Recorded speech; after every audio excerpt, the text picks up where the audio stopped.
Sa video na to, maglilinis tayo ng magneto ng Mio Soul i 125. Baklasin muna natin yung tatlong size 8 sa cover niya.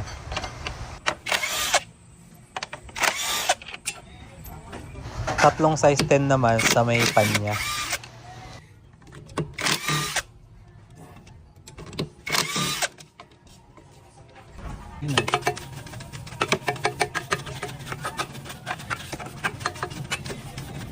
Para matanggal yung magneto, gamit tayo ng size 17.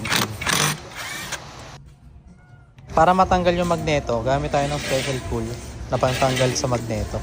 100 plus ko lang nabili yan sa TikTok eh. Isasend ko na lang yung link sa comment section. Para maigpitan nyo yung malaki, ang ikot niya is counterclockwise. Sabay ay ang size 17 naman, clockwise siya kapag tatanggalin natin yung magneto. Para malinisan yan, gagamit pala ako ng degreaser.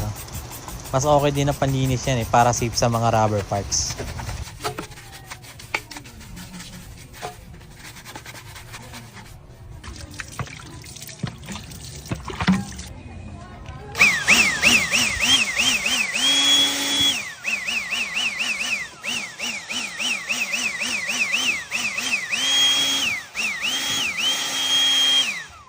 Bago natin pinturahan yung magneto niya, ihahin muna natin siya o gawin natin siya ng steel brush para matanggal yung mga kalawang at saka yung mga dumi-dumi.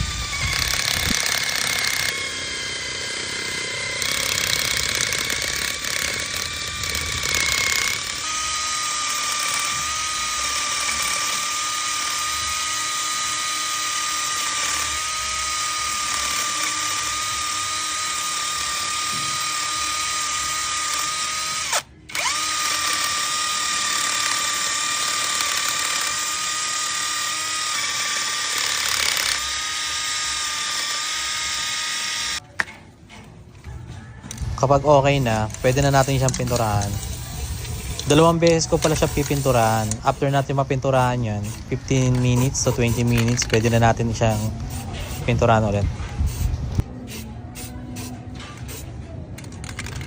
Habang nagpapatuyo, linisan muna natin yung pan niya at saka yung cover. Gamit lang ulit ako dyan ng degreaser.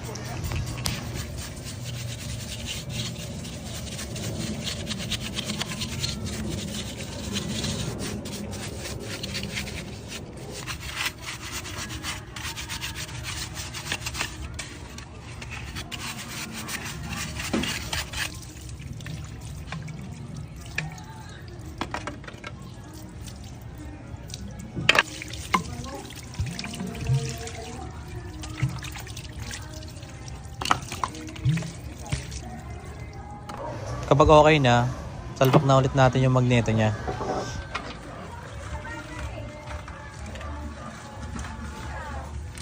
Pati yung washer, wag na wag niyong kakalimutan. Sabay balik na natin yung size 17 niya.